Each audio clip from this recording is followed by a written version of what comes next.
Okay, well, hello and welcome to another cover seminar. For this seminar, we have something of a hybrid format because we have two events that were moved around and rescheduled for different reasons. One of them being moving James talking about his work because of a strike day, and Tiziana moving your presentation from our event in February because of health reasons. So given that there's an interesting overlap between James's work on cybernetics and Tiziana's work about online digital culture and sort of transformations, we thought it'd be interesting to sort of put these two things together and see how they worked with each other. So the format is going to be, first, James is going to present on his work, and then we're going to have Tiziana. So with that rather succinct introduction, I am going to hand it over to James, although I will first congratulate him again for passing his Viva last Friday with minor corrections.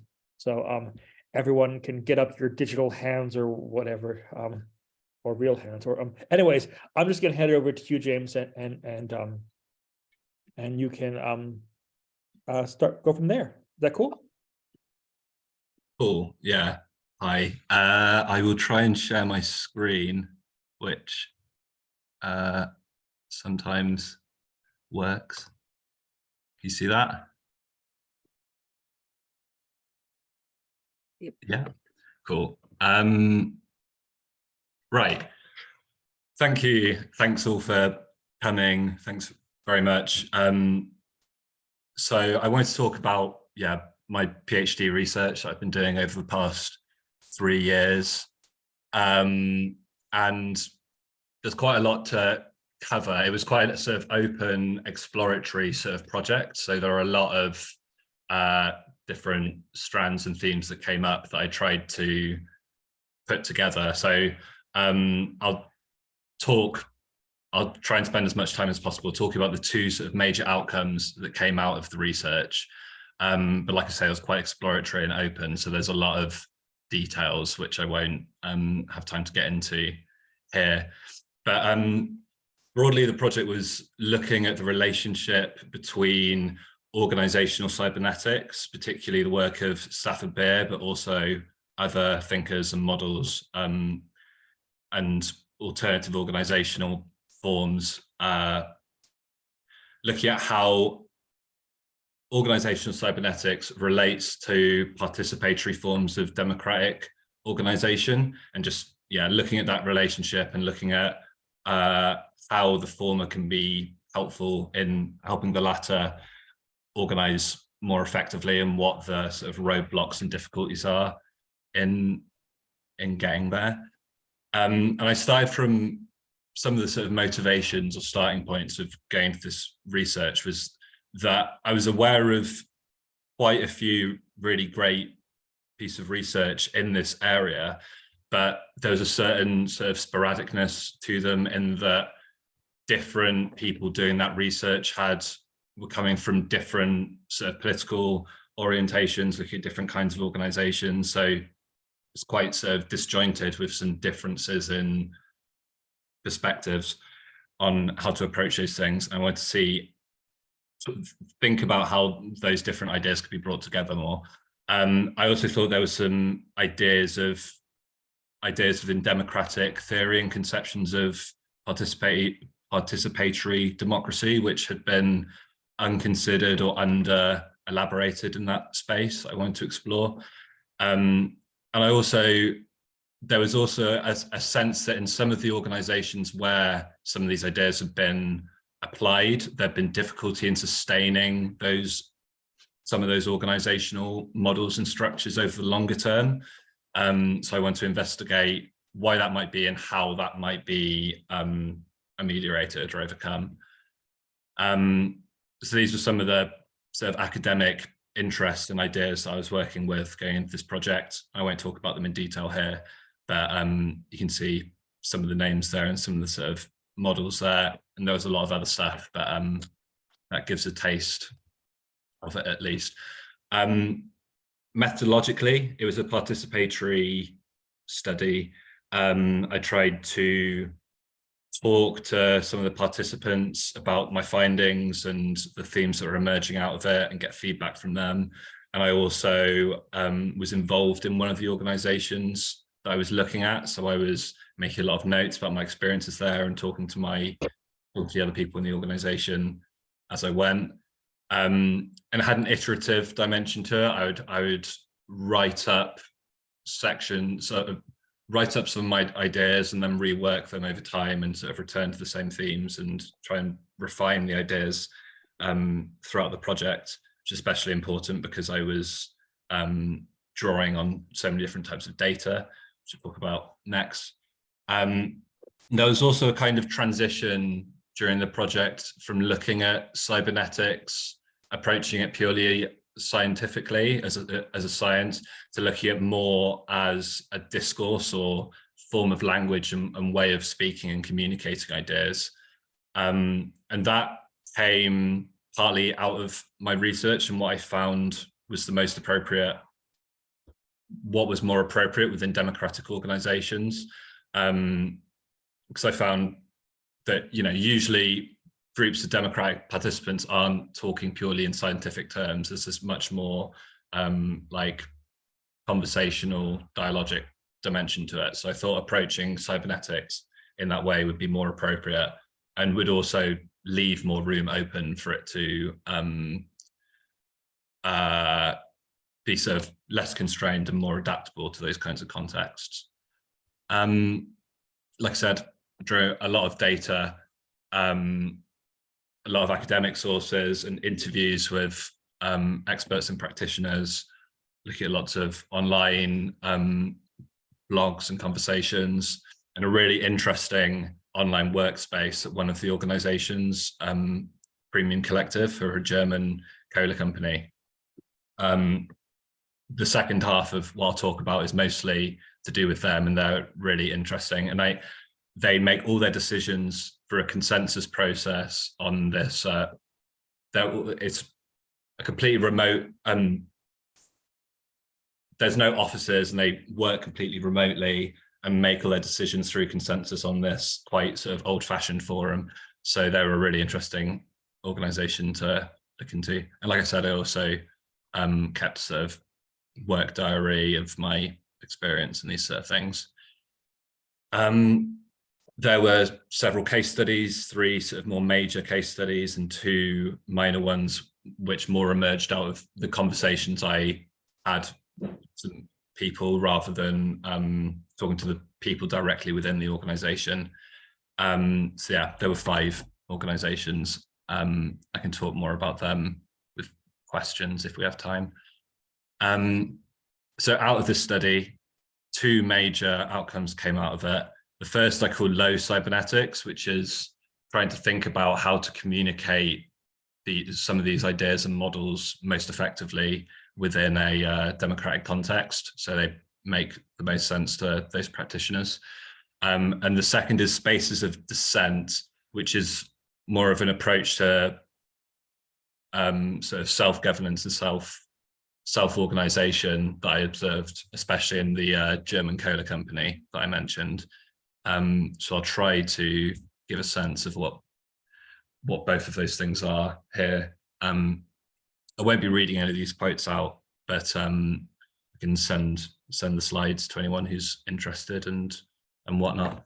But so when I started this research, I was trying to get a sense of what people's impressions, what wide variety of people's impressions were about these kind of set of ideas that you could call organizational cybernetics.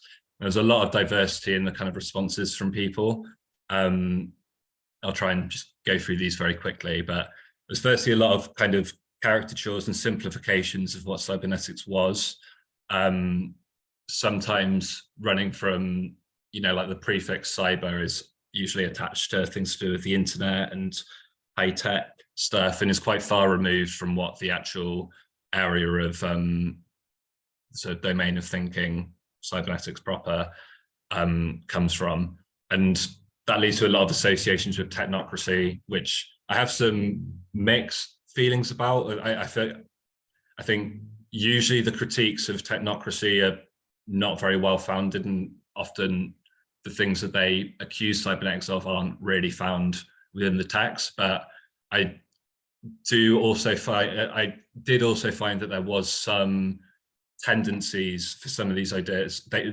There's a danger of them potentially leading to these sort of small groups of experts, like we'll talk about later, in some contexts. So I think this issue of technocracy is quite a muddy one, but it's often put in a very overly simplistic way. There were some people I found that were very kind of hostile to these ideas and very much simplified them, and a more extreme version of the caricaturing, I suppose, and were quite dismissive of these ideas. Then there was people, this is perhaps the largest group, but there's a lot of people who were very interested and curious about these ideas, but didn't necessarily know concretely how to apply them and found them quite abstract at points. And then the last group, which are called cybernetic intuition, are the people who really latched onto these ideas and sort of felt very strongly that they knew how to implement them. And a great example of someone with cybernetic intuition, I think, is Brian Eno, who read Reign of the Firm in the 70s and said, basically said that all the music he wrote since then was like directly inspired by this book by Stafford Beer, Reign of the Firm. And he kind of immediately managed to transfer the sort of core lessons of this book into the production of music, seamlessly. And you find a lot of cases of people who really latch onto these ideas and can do amazing things with them very easily. So, like I've already kind of referred to a little bit, this led to me seeing a kind of difference between how cybernetic language is often articulated and how democratic groups often speak to one another. And like I already said, not all cybernetics is this kind of very rigorous scientific approach, but to the extent that it is, and it often is, it can, it focuses on sort of rigor and scientific closeness, which can sometimes be quite inaccessible to large groups of people some of the time. And the language is more aimed towards engineers and experts and managers quite a lot of the time. And I could say a contrast there emerged between that and how democratic groups, which are more, especially when talking about issues that concern the whole group and that the whole group needs to understand, they tend to emphasize accessibility of the language and ease of learning it more. And this I called participatory clarity, which is, this idea of democratic groups approaching language in this more, easy to understand and accessible way. So I saw a sort of tension here. So under some circumstances, especially after some time has passed and members of the group, members of organizations have changed, I think a danger of this difference in the ways that people talk in these different domains can lead to what I'd call like knowledge inequalities emerging between the people who are very invested in these ideas and understand them very well, and the people who aren't necessarily interested or don't latch on to these ideas in the same way. And there's can be power inequalities that emerge if those differences aren't addressed. And this wasn't specifically to do with the viable systems model, despite the phrase VSM fatigue coming up during some of the conversations, but it is just a tendency within this very scientifically articulated understanding of cybernetics that you can have this sort of small group of people who who understand the model very well and are very invested in it, and other people who maybe get tired of speaking in that way if they don't latch onto those ideas so clearly. so that can be a real danger, I think, with applying these ideas within those contexts. And I think there are several potential ways to get around that, or contexts where that doesn't come up so much. Firstly, within the smaller design-based groups that I looked at, it seemed to be less of an issue, or more easy to identify when that was happening. So there's a very small group of like less than 10 people. It's easier to all share the same language and know that everyone is sort of on board with it in the same way, and it's easy to identify if somebody isn't, or explain things in different ways. There's also this idea of operative or operational understanding, where from several of the discussions I had, there was this argument came up that it's not so important that everyone really understands the model. What's important is that people can operate the model, and they don't really need to understand its inner workings. And I think, again, I have some different feelings about that, and I think that can often be the case in some circumstances. But I think there are also situations where everybody needs to understand the model that they're using, so that they can so that they have the opportunity. You need to understand the thing in order to be able to criticize and hold it to account and really understand its inner workings. So I think there is a value of everyone having a shared understanding of these ideas. And I say a lot more about this during the thesis, but yeah, I think operative understanding is kind of necessary but not sufficient. So that led me to try and articulate another way of getting around these potential knowledge inequalities. And I call that low cybernetics, which is something I'm sort of putting forward as something to be further developed by others. But it's a way of trying to think about how to articulate this language in a democratically appropriate way. So yeah, low cybernetics is essentially an attempt to articulate cybernetics with the participatory clarity that democratic groups tend towards. Sorry. So when I started thinking about this idea, I was thinking about it in terms of variety engineering, which is this very scientific idea that a lot of Beer's work is working with this idea of variety engineering. But I realized through my work that this articulation of the idea of low cybernetics was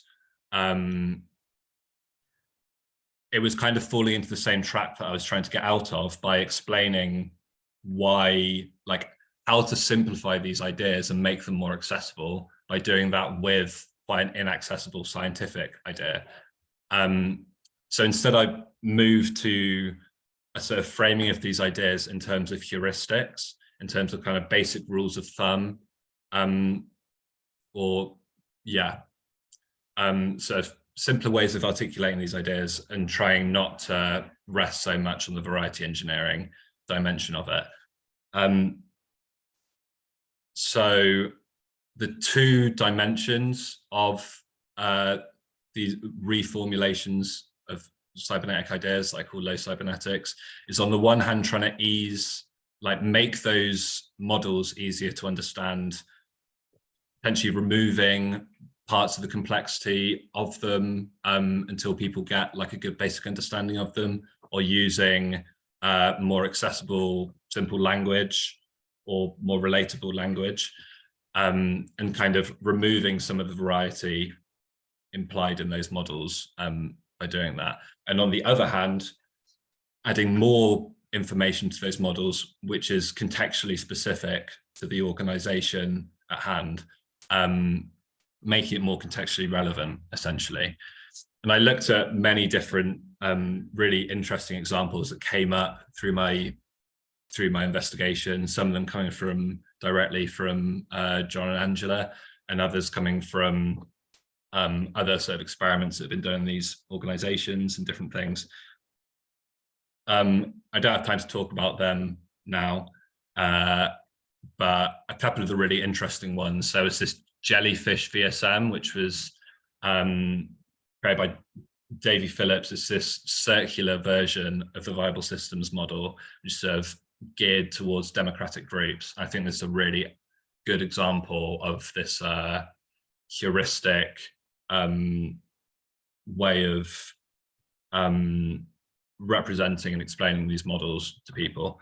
And then there was also the VSM bike, which was a short text written by somebody who was really inspired by the viable systems model and wrote a short text describing the model through the metaphor of a person riding their bike. These were two examples which came up, but there were several more that I talk about. And just finally, to wrap up the low cybernetics idea, through my conversations with Angela, I thought of there were these four kind of basic ways of thinking about how to reformulate these models and concepts and ideas into a more into forms of more participatory clarity. And they basically need to be concise, accessible, non-trivial, in that they need to retain the sort of core, the core of these models, so they don't lose their lose what makes them significant. And they also need to be situationally specified to the organization. So yeah, that in very brief terms, I hope I'm not going to go too much over, is low cybernetics. And I'll go straight on to talking about space of dissent so that I have time to briefly go over both. I'll take a quick sip first. Okay, so space of dissent. The second idea, like I said, emerged mostly from the cola company, this sort of decentralized cola company from Germany, who are really amazing. It came from the conversations they had on their forum.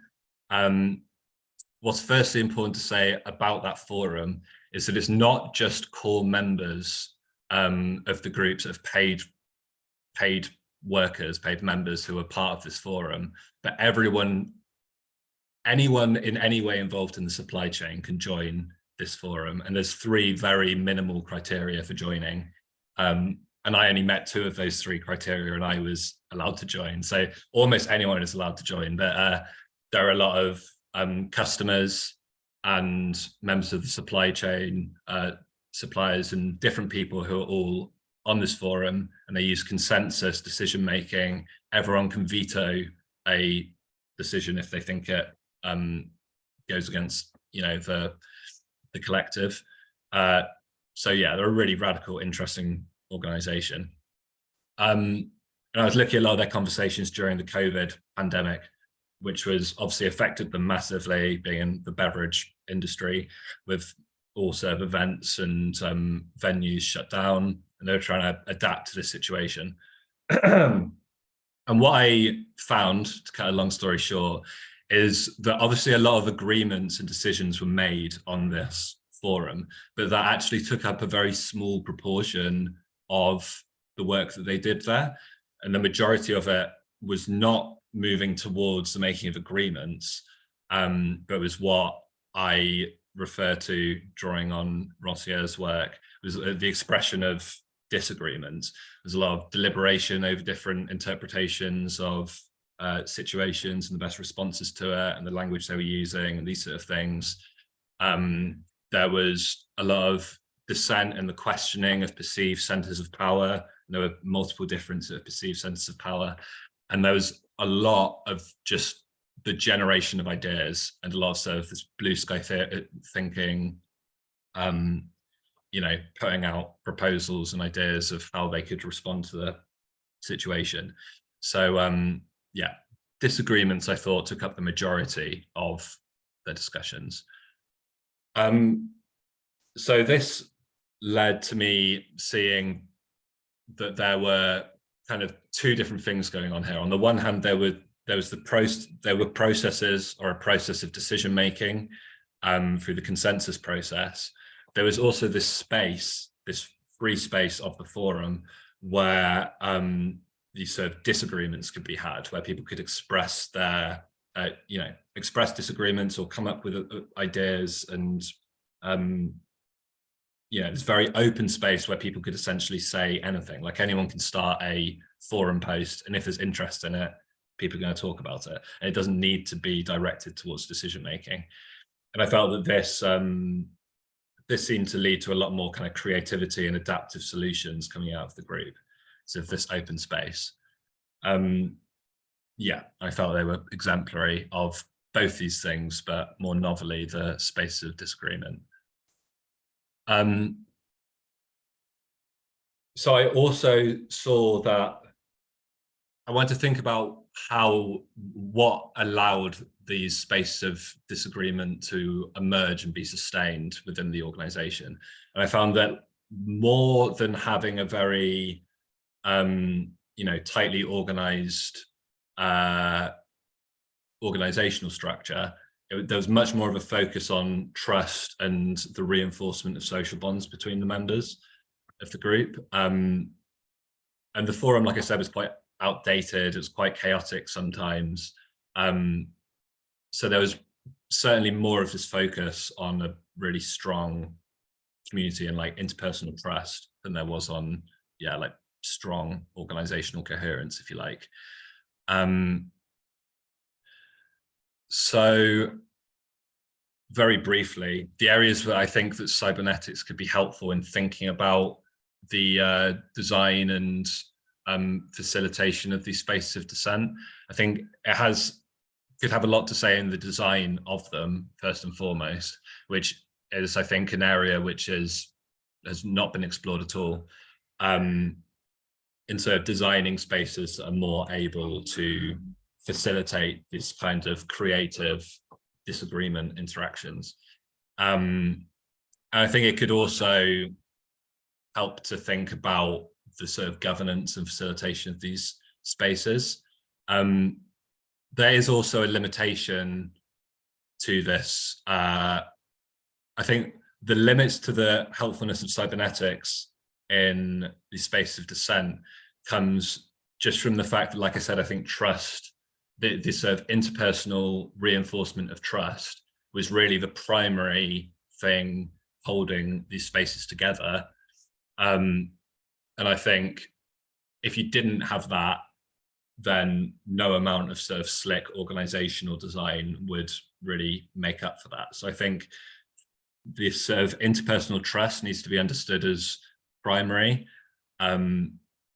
because Premium Collective did thrive despite having quite an outdated and disorganized organizational structure. But that's not to say that they certainly didn't benefit from that. And a very active conversation on the forum was how to update the forum and retain this kind of open space of discussion, but also ameliorate some of the difficulties that came with using a really outdated forum. So I think cybernetics can certainly, or just thinking about how to design these sort of spaces more consciously, is still a really important thing, despite the sort of primacy of trust, if you like. And yeah, I'm about to hit half an hour, so I'll draw to a close. But just finally, about this agreement, disagreement distinction. In cybernetics, there's several different distinctions made, like seemingly opposed concepts. The most often talked about one is, there's this debate between centralization and decentralization within organizations. And the cybernetic sort of response to this is that that's a false dichotomy, and really you need both dimensions of centralization and decentralization. These things can't be separated, and you can't have one or the other. You need to balance between the two of them. And you get a similar thing coming up with the sort of discussion of emphasizing cohesion of the group and autonomy of its members. And I think agreement and disagreement can be seen as another one of these sort of oppositions. It isn't really an opposition, it needs to be held in balance. So you need to have both at the same time. You need to have both processes of agreement and spaces of dissent. So yeah, I think it's something that you need to have. It's like a both and kind of relationship rather than an either or one. And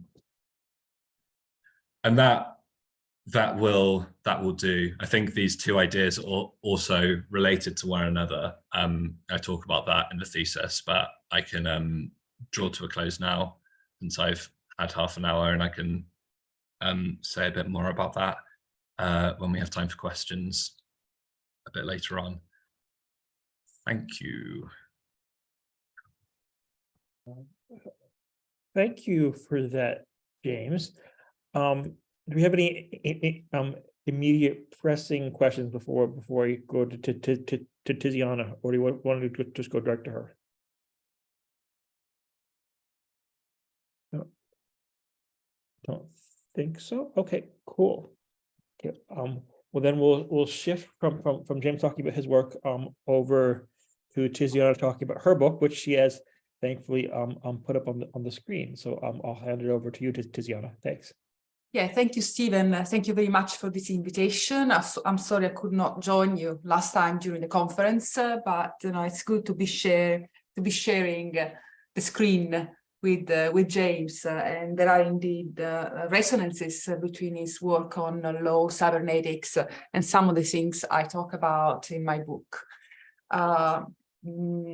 One of the resonances is definitely the reference to this tradition of red cybernetics, as people like Nick Dyer-Witheford call it, by drawing on the book by Stafford called Red Cybernetics, which talks about this tradition of cybernetic organization in the USSR. And there's also, of course, references to Stuart Medina's book about Chilean cybernetics, which was an attempt to implement a kind of socialist government of the economy, and which actually drew on Stafford Beer, was responsible for designing this model of a centrally organized nationalist economy.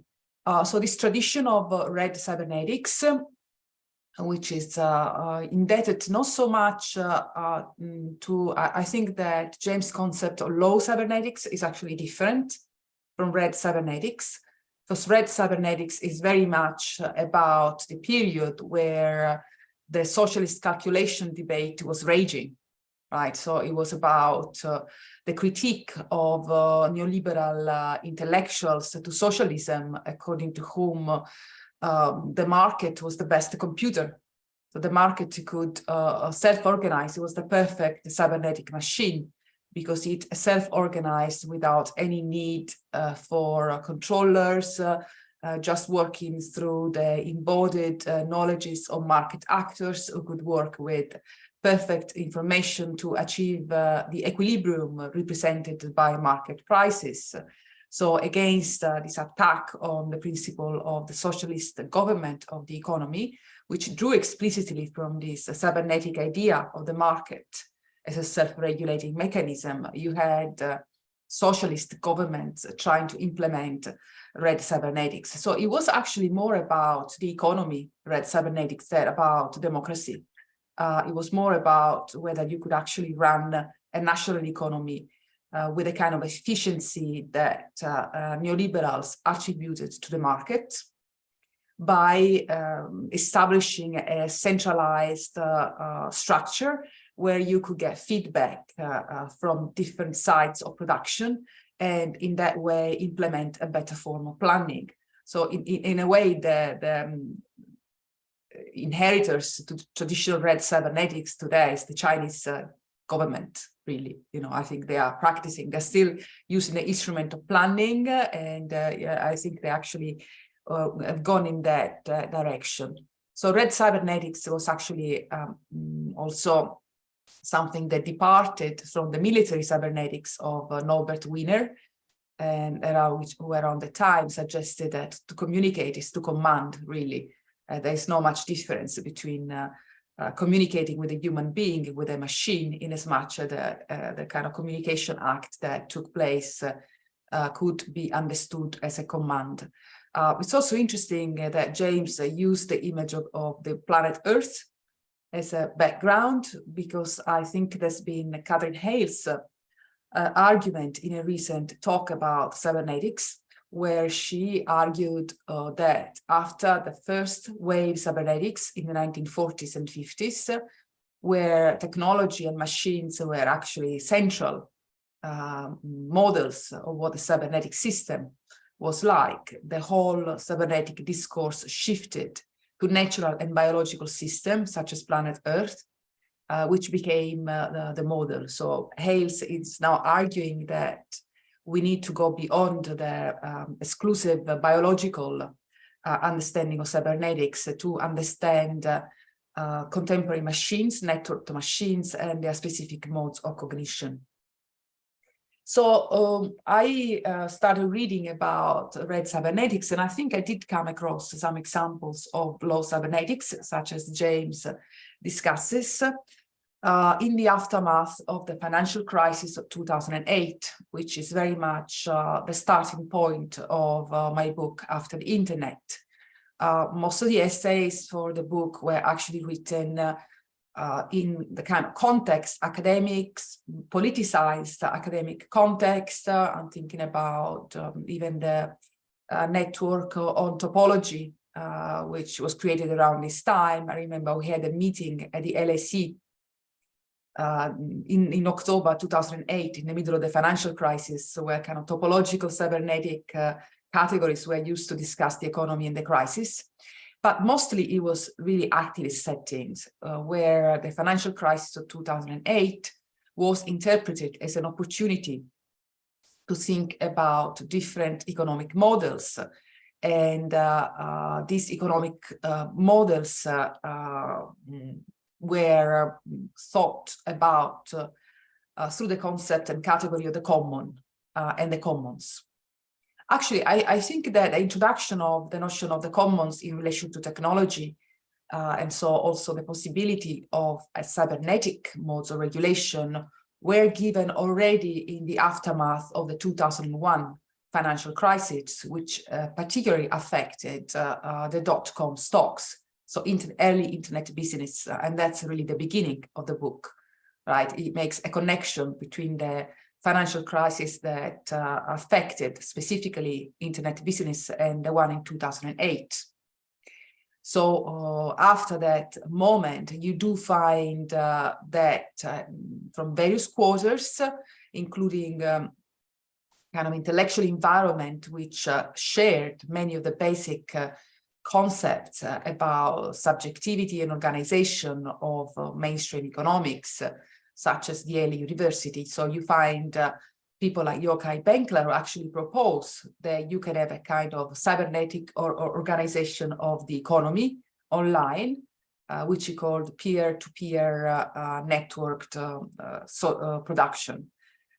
He, in the mid-2000s, so it was still possible to argue, and this is where the whole tradition of the digital commons came from, that you could, that the specific qualities of information as a commodity, that is, it's been a non-rival commodity, which could be shared without being alienated, and the fact that technologies actually allowed for a kind of cybernetic processes of self-organization, what Benkler called the invisible hand of the social, which manifested in networked cooperation, actually allowed for an alternative to the capitalist mode of production, emerging from the cutting edge of its economy, that is from digital networks, rather than being confined to residual or marginal cases as the ones studied by Elinor Ostrom, who also was given a Nobel Prize as a reaction to the financial crisis of 2008. So the model of the natural commons that is at the core of Elinor Ostrom's economic thinking was kind of imported and adapted to the idea of digital commons, the economic discourse and its basis in methodological individualism, which is something that Benkler explicitly advocates, is kept intact, and cybernetic self-organizing capacities are transferred to the network social in the mid-2000s. Now the book basically, immediately has to face, it was written as things were happening and as part of a process of collective thinking, very much oriented towards defining an idea of the common, which was alternative to Elinor Ostron's notion of the natural commons.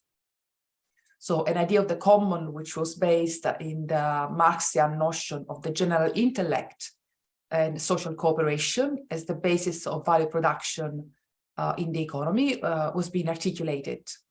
And this is, very much at the core of most of the internet. So while that was happening, the crisis of 2008 did not result in another collapse of the internet industry, as it had happened in 2001.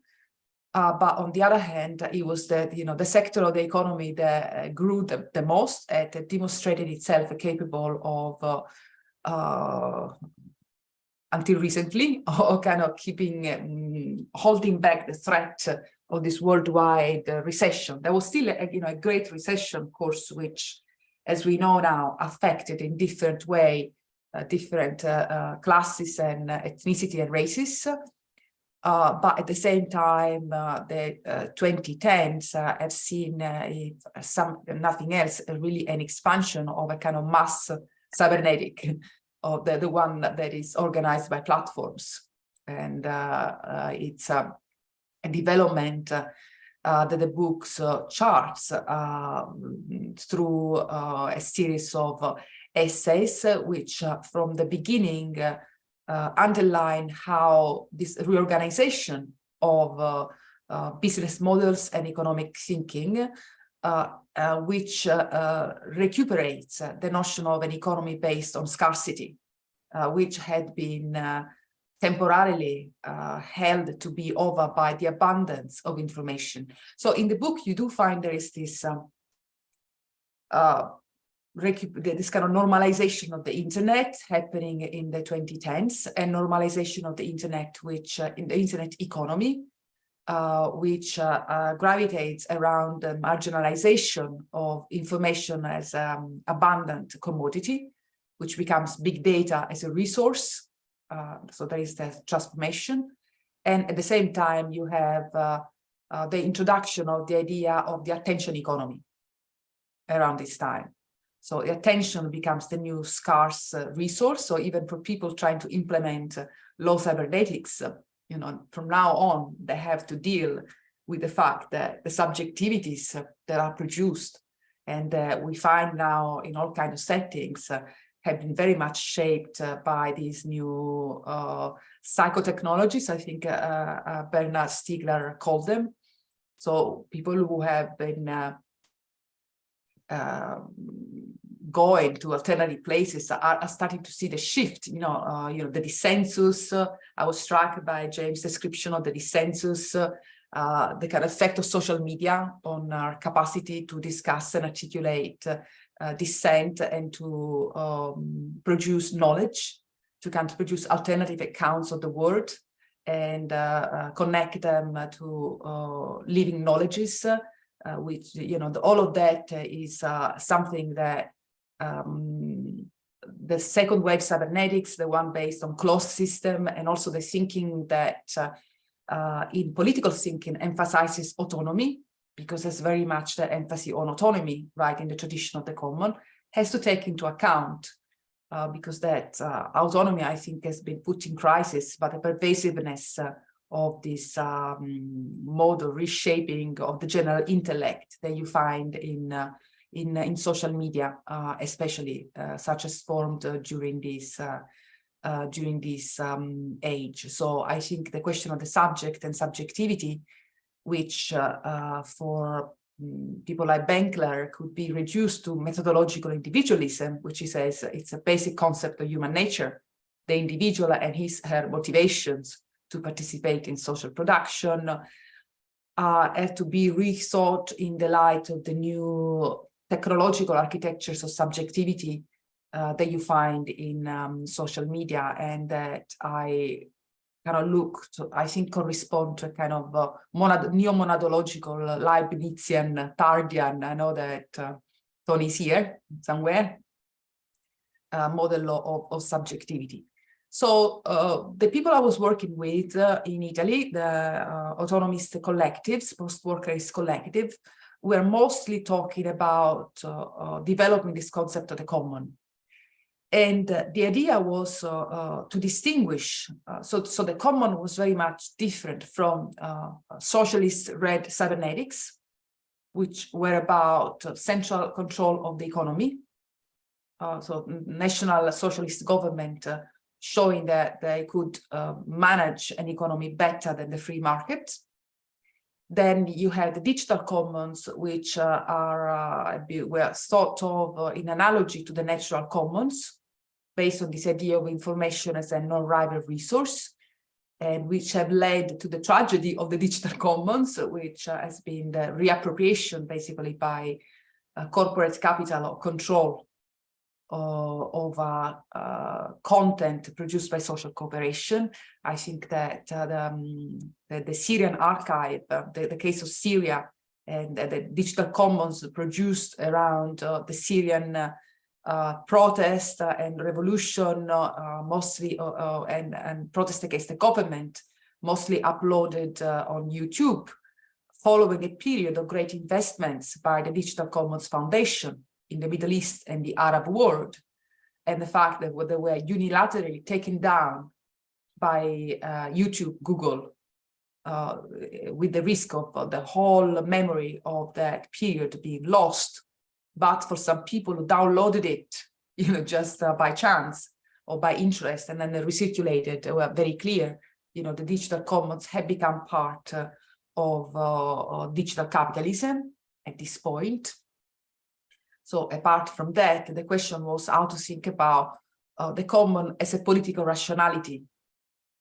The common for the Italian post-workerist, French-Italian post-workerist political economist and theorist was involved with throughout the 2010s was something that had more to do with social knowledges, living knowledges, general intellect, and social cooperation than with information.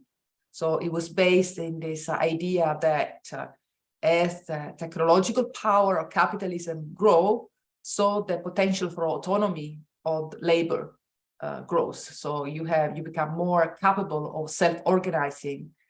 The idea was that financialization and the return of rent against profit, which was supposed to wane away with the productive capitalist economy, signaled this exteriority of capitalism to the processes of value production. But in reality, we also see a growth and a change in the strategies of control of this potential for autonomous production. The idea was that the common could constitute not just a form of economy, but also a new form of society and a new political rationality. So that there was this connection drawn with feminist political economy, in as much as the idea was that you needed to think about forms of government that would be based in social reproduction and the economy rather than production. So which would acknowledge, and I think there was Christian Marazzi and Carlo Vercellone's work was acknowledging that the old institutions of the welfare state, education, health, were not something that was paid for after by the economy, but they were the very basis, they are the very basis of the economy, they are where value is produced, they sustain and support the rest of the economy. And that by undermining them with cuts and privatization, you are undermining the very basis of societies and economies, so that you have to rethink instead the whole economic and social system by putting this institution first and reforming these institutions also through technology, but not only, in ways that made them more democratic. They made them engines of knowledge production based in care for the common and care for each other. So there was the idea. And, how would technologies fit into that? What kind of technology you needed to imagine to produce the common as an alternative model to socialism and capitalism, because there was the idea, was also something that was very much discussed. So there is a chapter in the book which was produced as part of my participation to the Euronomade meetings, which is this free university meetings, activists and intellectuals organizing seminars and workshops, so in activist settings throughout Italy, constantly for 10 years. So involving as a kind of site where activists would learn and elaborate discourses. That my proposal was that of thinking about technology as an infrastructure for the commons. So, how could you think about technology as an infrastructure for a common-based economy? So an economy based on social reproduction and social cooperation. And I think that's where I see resonance again with James' work. There were certainly attempts, and something that I would like to be my next research project, actually, the whole production of software that happened throughout the 2010s in activist settings. Software that failed mostly, that was dropped, that couldn't make it out of the stage. This is not working well enough, so I need to drop it. But there was quite a lot of that. I saw software production in activist setting, which part of it maybe was too dependent on the hegemony of commercial software and tried to imitate it. But some other were genuinely innovative, I thought. In terms of, it was artists, activists engaging in software production, rethinking, and of course they didn't go ahead, because one of the things that I'm surprised how quickly was forgotten. So it's how much money had to be sunk into contemporary platforms before they could make a killing with network effects. It took billions of burnable capital to keep them going with these major losses and pumping money into them and keep developing them so that, they will get enough people in to get them locked and then establish a model of subjectivity that will become the norm, right? And the new norm. So you can have Facebook for the over 50s, and you have Instagrams for the 25 plus 25, you have TikTok, but the model is not really changing. It's the standardization in a way is already occurred, but it took a lot of money. Software engineers who were unemployed from the 2001 crash gave us torrent and file sharing and other innovation, which had taken off very quickly. So, you had, there was a lot of effort put into blocking off other possible declinations of digital connectivity, and push them into cloud computing and all this form. So the last piece, which I translated from Italian, was actually influenced by the work of was a commit. There was a request by two Italian artists, and one of them a hacker, an engineer, a programmer himself, Salvatore Iaconesi, who is no longer with us, unfortunately, and it's a kind of simulation of a speech by an artificial intelligence who has run away from the cloud and started apprehending information and data on its own and making its own conjecture outside of the control of the corporation. And that also reflects, is an answer to the way in which Salvatore conceived of models of artificial intelligences, which would be very much part of local neighborhoods or communities. He had this wonderful project about a neighborhood AI, which was set in the a multi-ethnic neighborhood in Rome, one of the multi-ethnic neighborhoods in Rome, where he was introduced to all the different groups that lived there, learned all their languages, so he could collaborate with them, and he kind of grew a memory of the neighborhood in ways that make it an active part of its memory. So there were different models developed. Of course, there was a project that was sponsored. It was paid for a while, and then there was no more money put into it because you have to be commercially viable, to go. Or I'm thinking about the experiments with the money of the commons, which was very much in the traditional law cybernetics that James was talking about, and Macau in Milan, where they had developed a blockchain that would help them to redistribute the money they made from the events they organized to the people who were actually living there, transforming them into a kind of guaranteed income, that they could rely on, and different attempts of that kind. They also suggest that beyond this kind of monolithic world of the corporate platform complex, which is seems to dominate the internet now, there are many ideas and potentials that remain undeveloped. Yes, thank you. Thanks for that Tiziana. That was super interesting. Trying to think here of, I guess now we move on to questions and trying to think of the best way to sort of proceed there.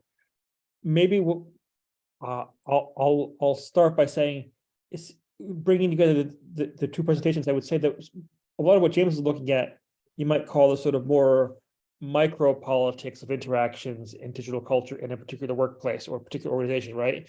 And Tiziana, what you're talking about is more sort of like the larger scale systemic shifts around digital culture and movement from the internet as sort of open space or series of protocols to a sort of series of closed protocols where that sort of blocks off. And in certain ways, you might say that maybe the rise of the corporate platform, which is closed, is a response to the sort of potentials of that you could find through more democratic organizations or responding to that. So I guess I'm trying to think of, like, James, could you think of any of your examples or cases possibly scaling up at some point, or is there a limit to that? I'm just thinking about the relationship between the sort of more micro utopian projects and these sort of like large scale shifts that Tiziana is describing. Yeah, that's a really interesting question. And I guess I don't have a sort of particularly solid answer.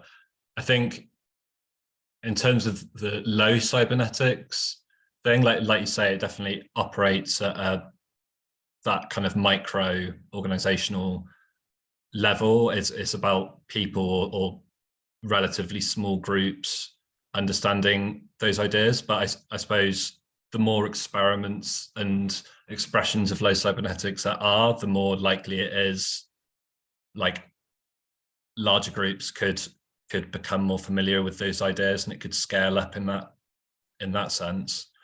But I think that the requirement for that is that there's expressions of cybernetics which are accessible enough for large groups to be able to use them easily without these sort of knowledge inequalities emerging. And within space of dissent, I think there's a lot more. I think they really closely connect with these forms of social media and stuff, and I think there's a lot of possibility of having more large scale space of dissent being in a sense, social media is a kind of space of dissent, but it's completely confined within these sort of corporate neoliberal boundaries. But yeah, so I think there's certainly a lot of potential for space of dissent being scaled up to a larger level if they're designed appropriately. What struck me about what Tiziana is describing is, I think, in a way, you're talking about almost a kind of shift in forms of hegemony, but hegemony at the level not of culture, but at the level of like codes and protocols, right? So the corporate platform complex isn't a isn't a hegemonic culture. It's sorry, it is, but it operates, that hegemonic formation is at the level of code and structure more so than meaning. So you can have any meaning you want, but it's confined within these particular digital constraints. Yeah, that's a very good, that's a very good. I think that's a good way to discuss it, which again shift the terrain to how, how do you act counter-hegemonically in these spaces? How do you act counter-hegemonically? Unless you wanna say, of course, there is a battle around code, right? But you cannot just make it around code. I think you have to make it also about the ways in which you occupy the spaces, which right now are, obviously there is space in these spaces for what I call the oppositional social. I'm getting the term from Cela Sandoval. There's this book called The Methodology of the Oppressed, right?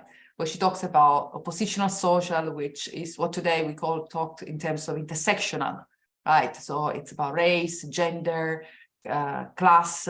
We still have a lot of that in these networks, but it's like these collective formations have been reduced to the level of individual statements. So the hegemony of the individual statement is so strong that, in order to break out of that, you need to find a way to act counter-hegemonically as groups, as collectives within these spaces, which is something that the right does. Because they with trolls and fake news, they act collectively. But I'm intrigued. I'm just sharing some observation. I'm intrigued by the reason why the right seems to be able to act more collectively on these platforms than the left. Because we're not, in this sense, we are, we kind of fallen into this hegemony of the code.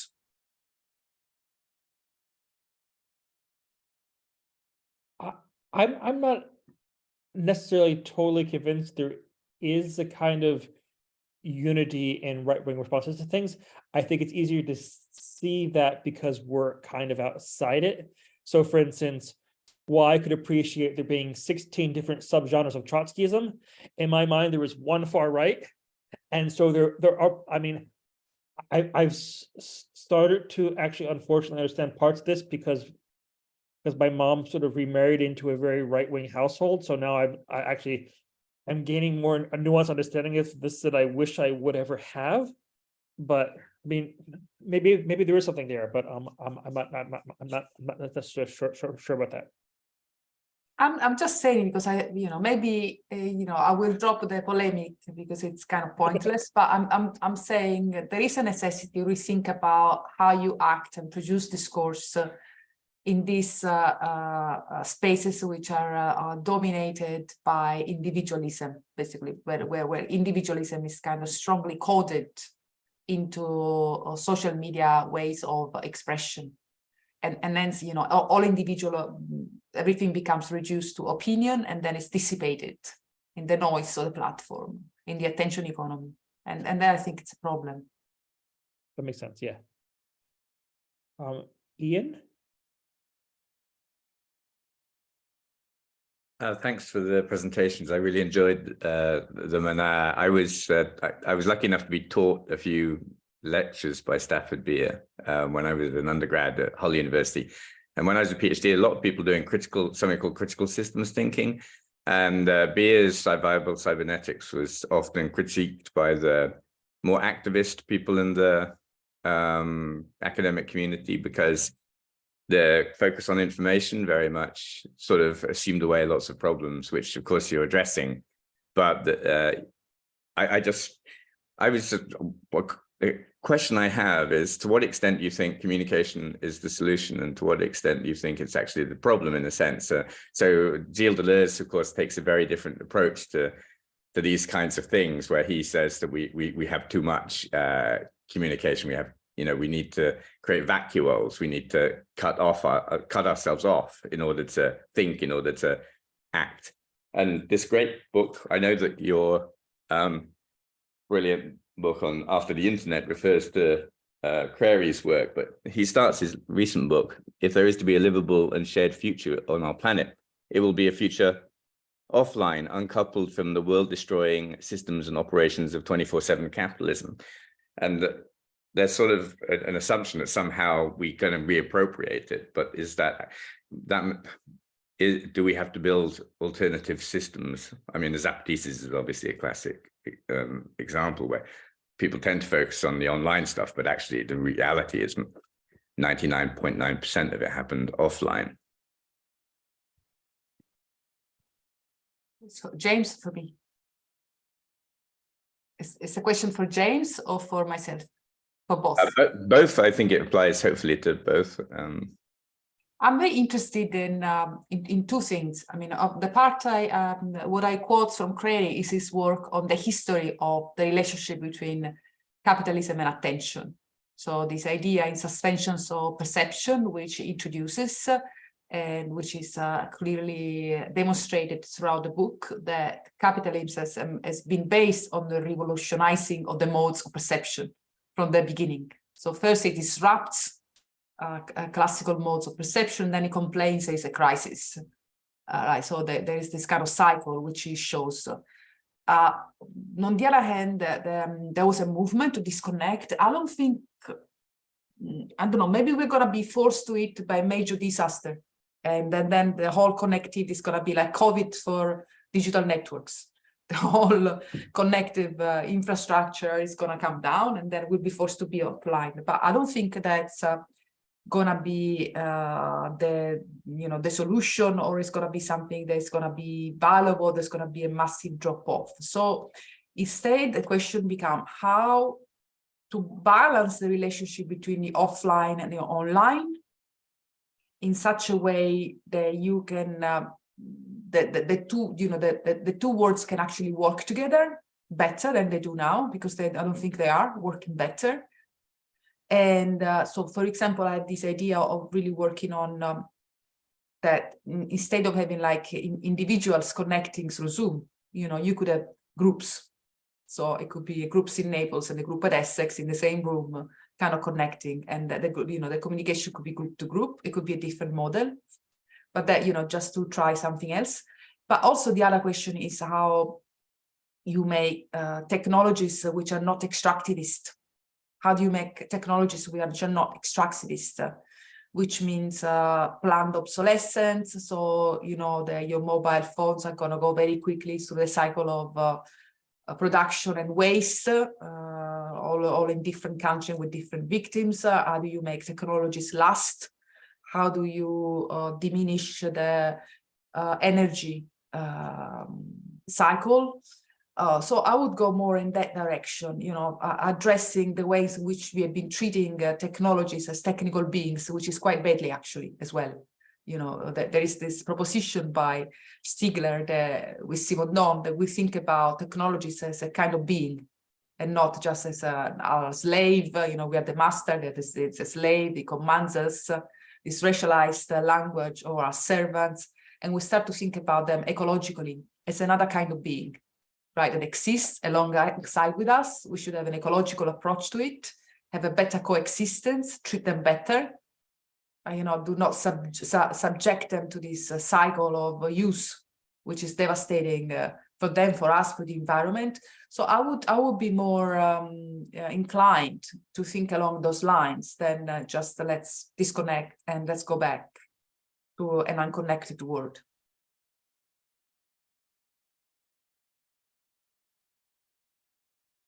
Do you have anything you want to add there, James?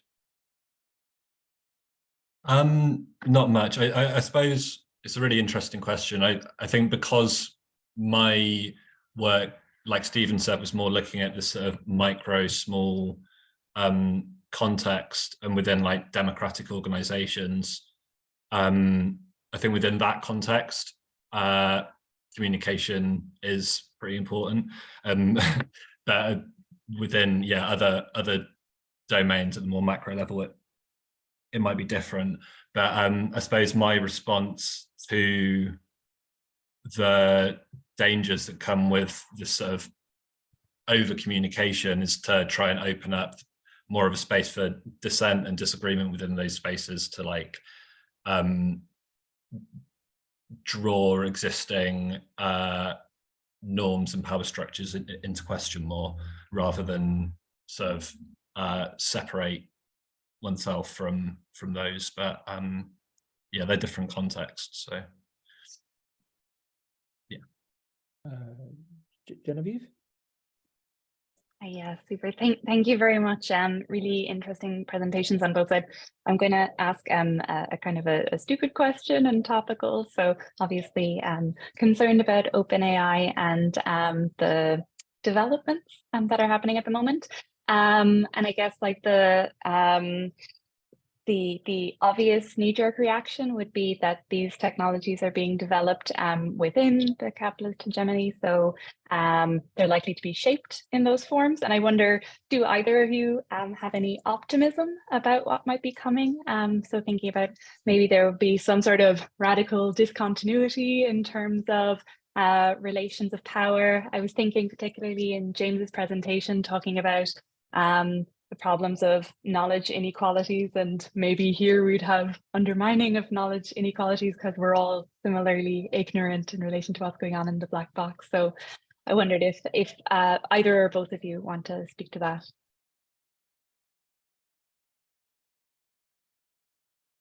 I don't think there are any reasons to be optimistic, quite frankly.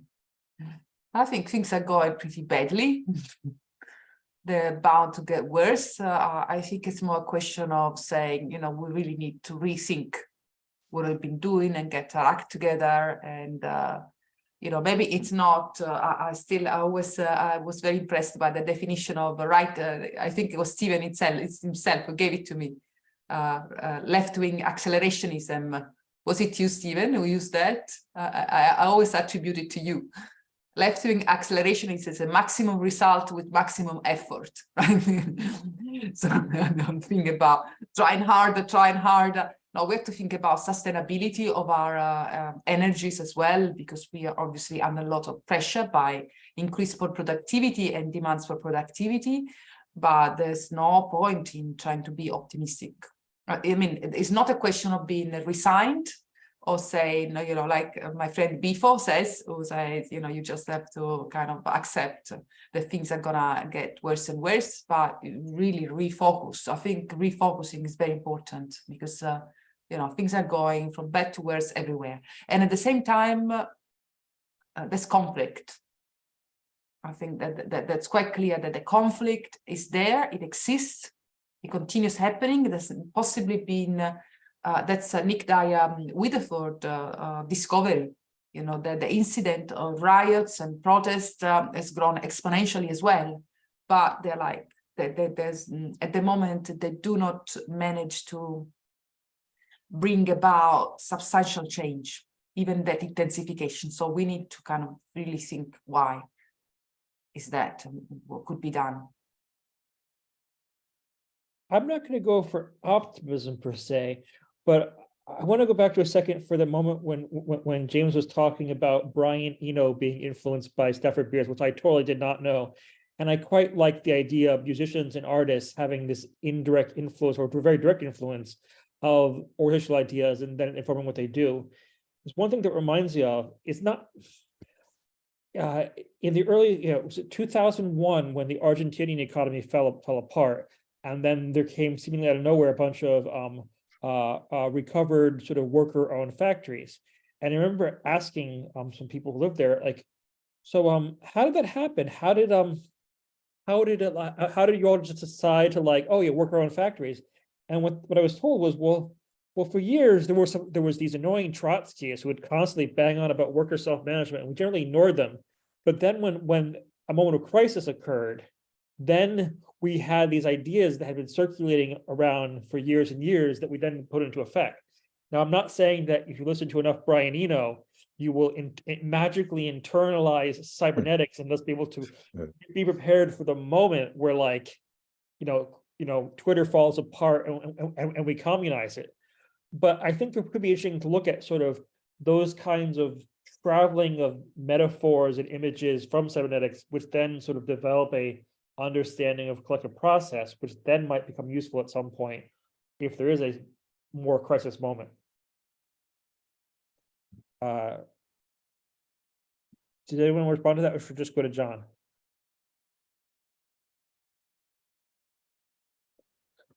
John. Thank you.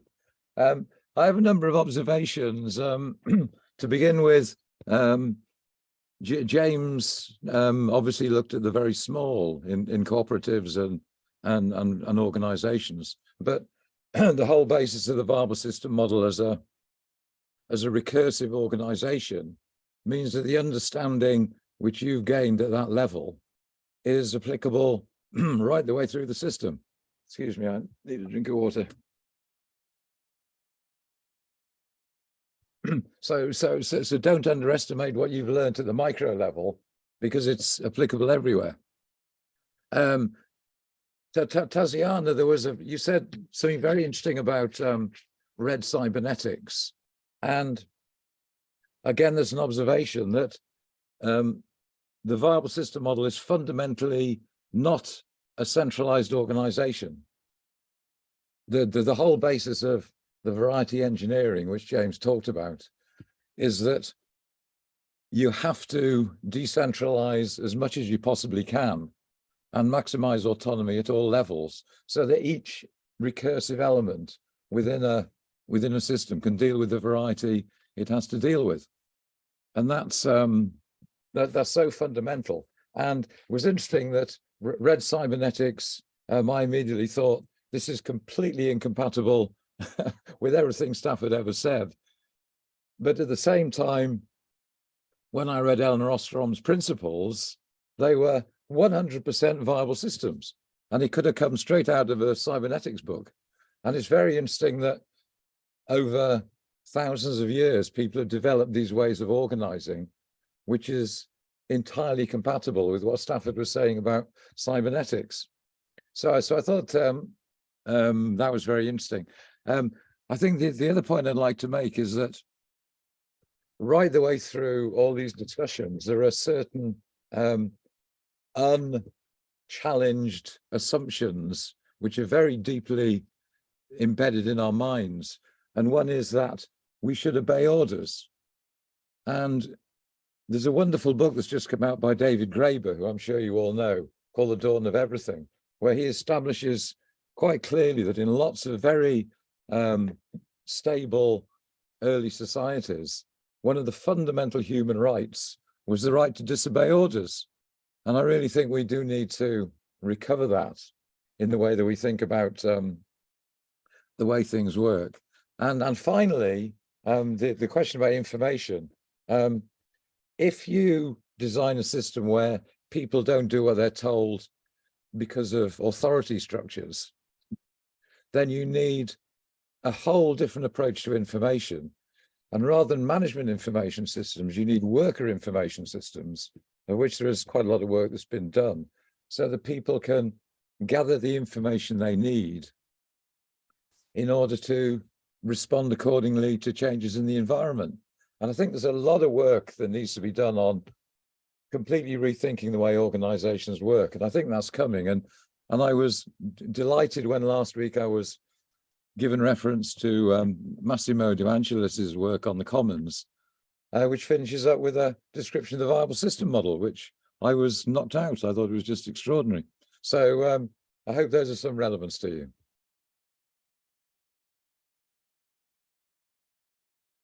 Anybody like to comment? Yes, I mean, I think quite clearly, you know, that red cybernetics existed, and it was mostly a question of governments. So it was centralized, it was command oriented. And of course, it's very different from the kind of the VSM model that James described. You know, it's not that, it was something else. It's a different tradition. It's about socialist planning, it's about centralized government. From what I read, you know, I might be wrong because I haven't gone too deep into that. Allende's system was still centralized.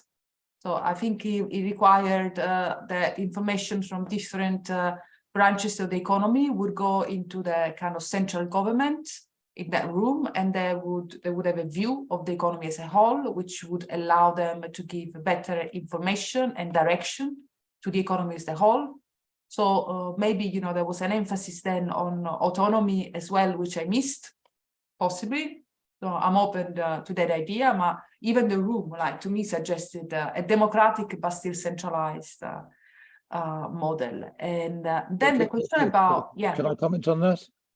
When Allende hired Stafford, his first instruction was, I want the maximum amount of decentralization that's possible.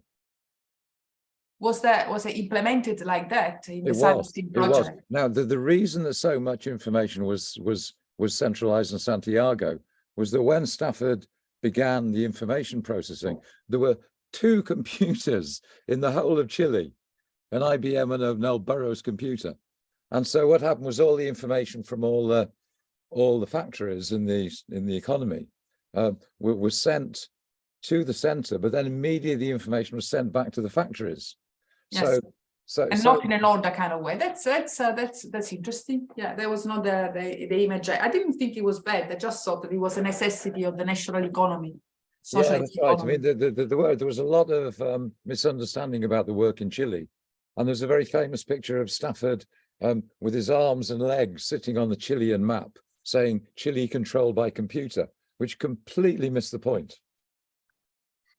But you're quite right that there was some centralized planning, but the control room, which is this very high tech room designed in 1971. I mean, this is 50 years ago now. It was designed not only to work for the government, but in every factory and every worker's group and right the way through. Because again, recursive models, the same principles occur everywhere. Yes. Yeah. That's what I was going to say, was that very famous image of the operations room was kind of like a test version of it, which was planned to be, you know, put in all the major sense of production. Yeah. And there were going to be several of them. Yeah. But I was thinking about this idea of the right to disobey, right? I mean, how do you disobey? I mean, it's difficult to disobey the kind of obedience, I think, that is required of us by platforms. It's very subtle. We don't think like we're being ordered. Just because, you know, in order to do something, we need to do something else. We need to comply and accept terms and conditions. I was thinking about the practice of banning people, right, from social media. It's not clear that you are obeying the rules of speech, but you are to comply with them if you want to keep being part, because there's no possibility of appeal. You know, once you get banned, people invest a lot. So there is a different mode of operation or compliance that also, you know, requires that we think about what does it mean in this context, the possibility of disobeying in this automated kind of context. No, that's a very good point. I mean, I was thinking about organizations and institutions, but that's a very good point. The thing about Chile and Project Cybersyn, which I find quite interesting, is my understanding is that Beers wanted a high degree of decentralization and wanted to empower workers in this process. But one of the tensions was because of the high level of technical expertise and information needed to understand the system, it implicitly recreated, let's say, power effects, because if you didn't understand the system well enough, it was hard to interact with it. So and that's why I think one of the really good points that James makes is trying to develop ways of communicating these democratic systems such that they're easily understandable, and you don't need to be spending all your time, you know, having to like keep up to date with sort of what is the new workings of the protocol. Because if you can't understand it, then how could you have a disagreement? At least a very constructive one. Yeah, no, it's absolutely right. And the work that James was talking about, I mean, the 2 quotes came from the Eco Village in Ireland about the priesthood and the fatigue. And when Andrew and I started, we had 3 years when the model was just, everybody seemed to love it. And we had groups of 25 people regularly coming to our workshops, very high level discussions, a real deep understanding of the model, which was extraordinary for us. I mean, we've never seen anything like this. Very bright people. And the little piece on the bicycle was a guy called Mark Horn, who got so good at the model. He actually corrected me a couple of times, which for me was just the greatest. I was just so happy that I got it wrong and he noticed. So there is this huge piece of work that needs to be done in order to make the model accessible in the period that comes afterwards, because we were going there every few months, and we're having loads of discussions with people continuously, and the level of learning was really high. And you can do that, but then it would have meant we'd have had to keep going thereafter. And there needs to be some way of passing that knowledge on to subsequent generations. And I think it's like Andrew says, that's really the holy grail of everything that we're doing. I was thinking about the importance of the offline, of a better connection, a better relationship between the offline and the online. Like, could you describe my favorite part about the David Graeber's book is when he talks about how Native Americans who would encounter Europeans would be shocked by their incapacity to actually argue and have significant conversation, because their abilities have been honed by long hours of deliberation, by this constant discussion, and that constant discussion, which you get Zoom fatigue, if you have to do it online, to be recharged does require the level of physical presence. I think it does require that people kind of spend a lot of time talking, and that they grow something together. So I would say, but then, you don't want to fall back into localism. You need to think about the relationship between how the local can be translocal. How can it connect to different spatial scales, because our challenges are much bigger than the local level right now. So this is one of the things that you made me think. And the other, I probably forgot. There was something else, but it slipped my mind. Ian, again. Thanks. I was just thinking about the links between Graeber and Brian Eno and so on, because it does, weirdly, there are some links.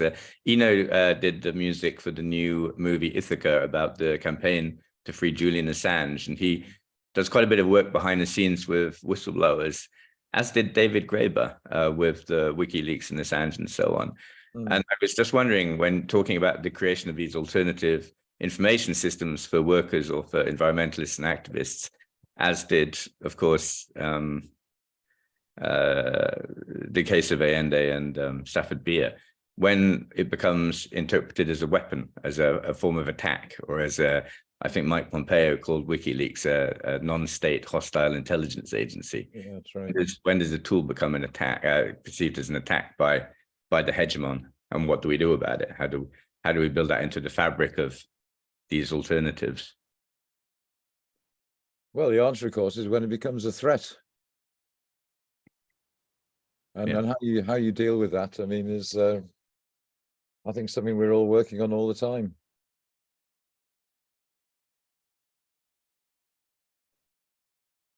I'm not sure if this is going to exactly answer the question, but one thing I would think of is thinking about particular kinds of ways that things can scale.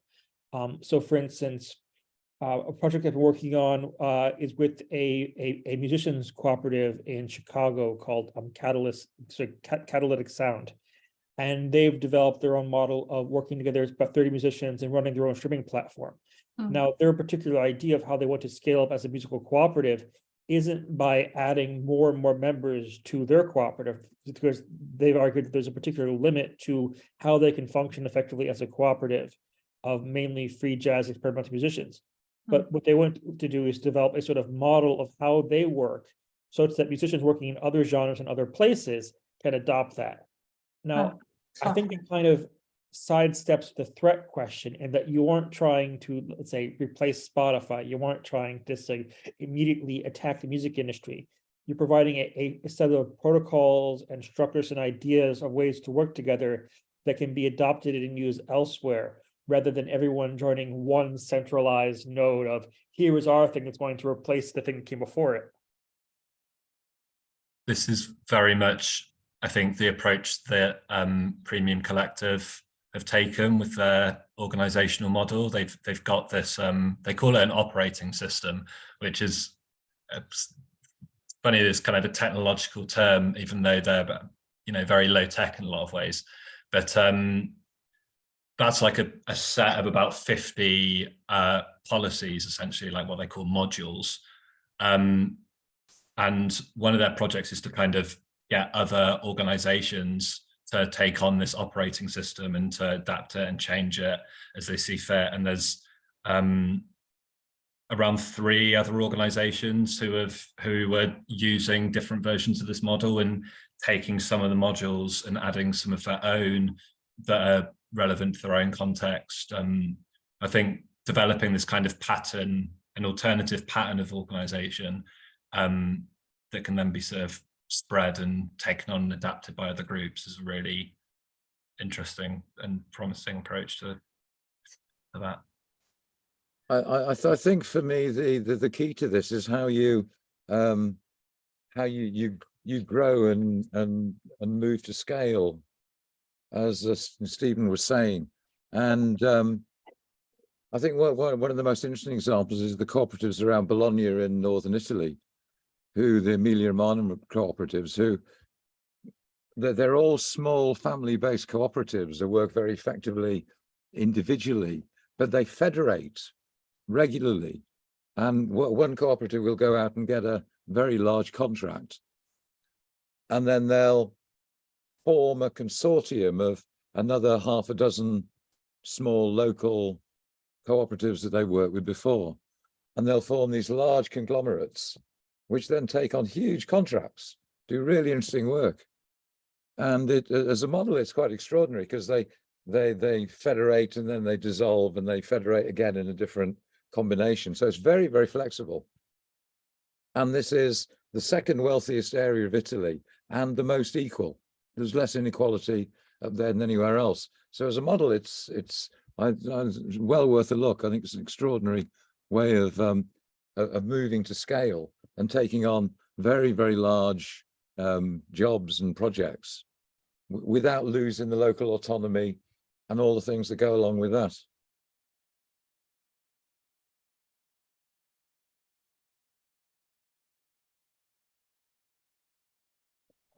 Tiziana, one thing you say in your book that I quite like is the idea of I'm going to get the exact phrase wrong, but you talk about wanting to develop something that's more like not a utopia, but a logarithm of the common. Is that the right phrase? Don't really remember that. An algorithm, so something like that. I should look at it again. I mean, I should remember it well. What was that? I mean, I'll look it up. Yeah, but the idea was, how do you create the common or institutions of the common as something that is replicable, but as an algorithm, which also depends on the data that you give it and produce different results on the basis of this data. So you could have a kind of a formula, but then they will be subject to the infection or inflection by local contingencies. So, that was 2013. So we were just starting to struggle with the concept of algorithm, because if you remember in digital media studies, which is where I come from, basically, it was all about software in the 2000s. There was this big discovery that software was the analogy of ideology. The software worked in a way which operated as an analogical stand-in for ideology. So it was all about software. And then we started thinking about algorithms, which are something more constitutive of the logic of informatization that the languages of software. Oh, I just remember the other thing that I wanted to mention before, and it is related to that. So you got algorithm, and now you can think about the appropriation of algorithm as a way of proceeding, so a way of creating recursion, because the algorithm is recursive when it meets data. Otherwise, it just gets to the end and then it starts again. Okay. So in terms of cybernetics, it's like the carillon, the kind of the music box that Wiener describes as an example of a pre-cybernetic machine. So you give it instructions, so it performs those instructions and it stops. While recursivity and feedback is the main difference between that and cybernetic. So if you want to think about infrastructure of a common, you have to think about it also in those terms, in the terms that correspond to the the economic and technical infrastructure that we're living in. So that that is one level. How do you get the contingency of algorithmic repetition through recursion again, in digital media studies, we had Yuko Wei, who's been talking about the relationship between repetition and contingency as part of the recursive logic of contemporary technical beings. Then the other question, though, that the software actually raised more the algorithms, because algorithms are all about recursivity and data, but software actually raised the question of mastery and who's the master of the machine, right? So you have these histories of software and interface, and that was the part of the question about computers and the role of computers, and how you have this priesthood and only few people used to understand computer, and how you need to move from just a few people understanding computers to many people understanding computers. Now, if you look at historians of computers and software in particular, they say that they move from the priesthood of the 1970s, where just a few people could understand machines, to today's kind of mass user as a figure of the subject, occurred by producing a model of the user as master of the machine that actually comes from the gendered history of computers, which is the priesthood used to give order to women, so the women computer who would program the machine.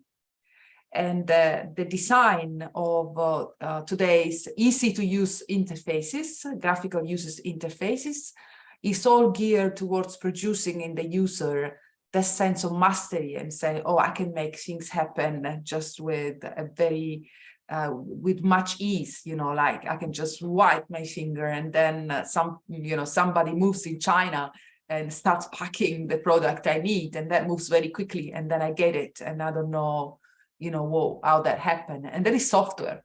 It's algorithm that organizes that, but it's software that gives me the sense of mastery. So with Audre Lorde, you have the problem of how do you use the master's tools, right? Because at the moment, computers are the tools of the master that have been produced to create masters and slaves. That's what critical software studies tells us. And so how do you avoid that model of subjectivity to kind of become part of the way in which we use technologies for the common, or to produce this kind of decentralized model? It's also another question. Okay, I still have... Oh, there's a long question here. Yeah, I'm going to pause for a second to read Crystallini's comment. It's quite interesting. I can summarize. It was... Okay, so I was stuck on what we were talking about before, and then there was a digression. So, but then you brought it up again, using the tools of the master, and I was basically just thinking about the free software movement, and the fact that I feel there are answers there. It related to what Ian was also talking about, our need to maybe abstain, reconfigure, invest in something else, come into ourselves, find better tools. And I guess this, for me, this connects also to the fact that I was privileged to be part of the organization of an unconference that brought together Silvia Federici's work on technology, art, and the commons, and Richard Stallman's work on these issues. And Richard Stallman is really interesting because he's abstaining from exploitative technology, non-freedom respecting technology. So he lives like this, and this is also how he presents himself, and is by some accepted to be a contemporary saint, which I find just really, really interesting and entertaining. But I've also experienced how he lives by not using the tools. So there's the question of, is it a sacrifice? Do we really have to wait for the apocalypse to stop using these things? And this comes also to Stephen, is there a possibility to even try this out with the cover series, to try and maybe move out of Zoom, use better tools, freedom respecting tools? I think that would really kind of reflect the spirit of this series, and also the background from what I have been able to follow up. just responding quickly to the last point, I'm certainly open to trying different things. It's just one of those things that I suppose these are the tools that we're used to, and from working at Essex, and given that we have no budget and I'm usually over time with organizing things, it just was the easiest thing to turn to, and I suppose that's why we end up constantly with these same tools again and again. Certainly open to looking at other things, but that's how we ended up here. And this, my problem is a bit bigger. On the one hand, you know, I've been through many frustrating meetings where Jitsi just kept crashing. I'm sorry, you know, that's a bit the truth, which is about the structural condition of software production. These Zoom people, they poured, you know, many millions of like working hours by people who they paid, and they got servers, so that becomes a problem. But also the problem is, you know, we can live like a life where of the saint, but that's not a life that, you know, is gonna be attractive or expand, or you know, we can end up you know, living in these very small circles. So I think we need to, I'm a cultural studies person. I think you cannot retreat from popular culture.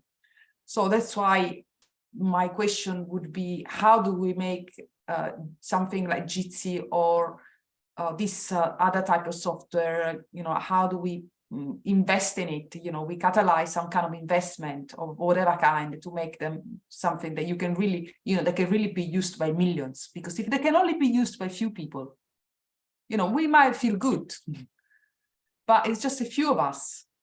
The question is how these technologies, which right now are working just for a few people, can work for, you know, can really replace the kind of large platforms.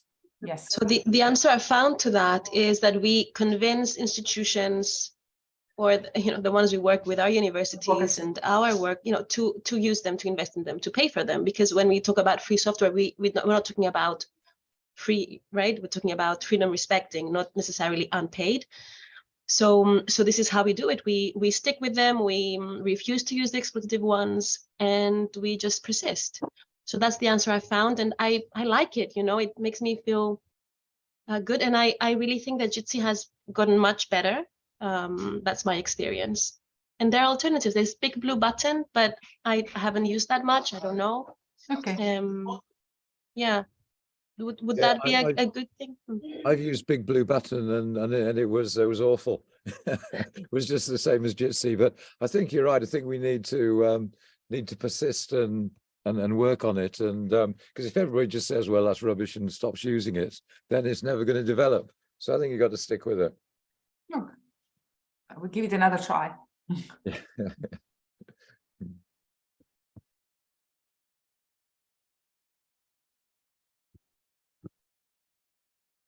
Well, apparently we've just solved everything. That was amazing.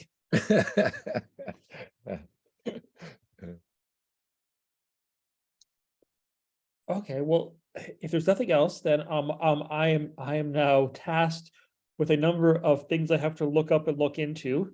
So thank you for intensifying my workload. No, I'm just kidding. Definitely things you should look into.